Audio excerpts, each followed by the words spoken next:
Yeah, I for some reason, man, what I envision is because Josh has that left high kick that he tends to land on a lot of people. I mean, when he fought Nate, he landed that one too. I think it was Sure. that's the one that did it.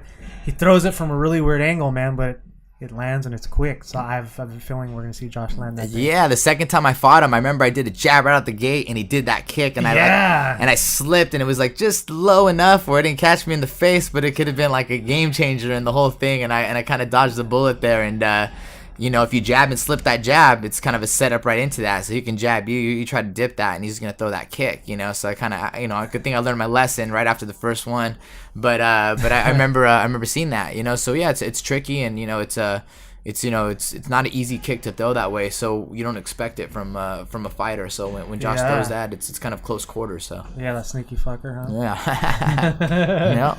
Yeah, man. So let's talk about your trilogies, man. You won 2 out of 3. Yeah. Which one was your most memorable one? That sticks in your head the most, and why? Yeah, well, I would say the second one. Obviously, I was victorious and I won my title back, and I remember Josh beat me, and it was tough. It was a learning experience. You know what I mean? I trained hard for it. But I feel like after that fight, I really sat back and I said, do I want to be a professional at this? Do I want to make this my career? Yeah. And I decided, yeah, I do want it. So I owe it to myself to give it my best. And I wasn't pissed that I lost to Josh that first fight. I feel like I didn't do everything in my power to prepare as much as I could have, so that's what kind of hurt. I was like, that's not me. I'm better than that. And he might have beat me that night, but I think it could have been more competitive at my best, and that's what I wanted at my second fight. I didn't care if I lost or what. I just wanted to know I did everything I could, to prepare for it, and it was enough, man. And he did great. He showed up. We both wanted it bad, and it was a great fight. You know what I mean? And we were throwing leather at the end, and he hit me hard in the last round. He was coming. It was a good fight, dude. It was one. I think it was one of the best, best ever. That fight right there, that second fight with us. We both went at it, and I got the W that one, and yeah. And the third one, I was happy with it. I felt tough with it. I feel like I was in a position in my fight career too, where I was chasing for that UFC title shot, which I got afterwards.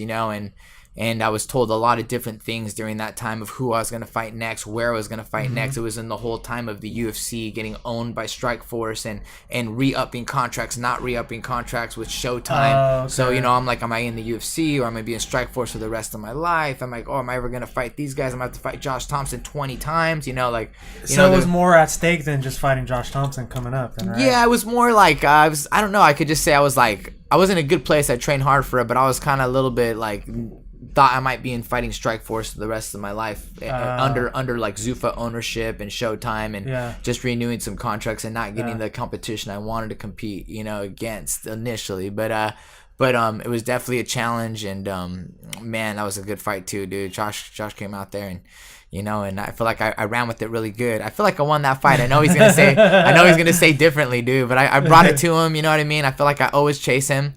And I did get dinked up a little bit, but I'm the type of guy, I'm trying to make a fight happen, and sometimes you compromise your form, your body just to close the distance on someone to get a fight going, you know what I mean? Else you can get outpointed and ran. Kind of like they did on Diego, huh? Yeah. You kind of started just pull the trigger and said, fuck it, right? Let's do it, you know what I mean? Well, he's an interesting fella. Like Thomson he's one of the few that's willing to stay in the pocket and check toe-to-toe with you. Yeah. And he did that with me a few times, but he's also elusive at times. Diego's a guy who's just he's crazy. He's just staying in the pocket, throwing punches all day, So I'm like, anyone down to do that, it works good for me, I'm like, I'm up to fight. My problem is I'm chasing someone, trying to cut him off and create these opportunities to do that. But the octagon's so goddamn big, and everyone could just run for days. There's no corners. There's no square like in a ring where you can corner them off. Right? Yeah, it takes away from a lot of the sport. You saw McGregor literally turn his back and kind of run from Diaz. And I mean, in a ring that doesn't really happen. You just take one step, you can cut him off and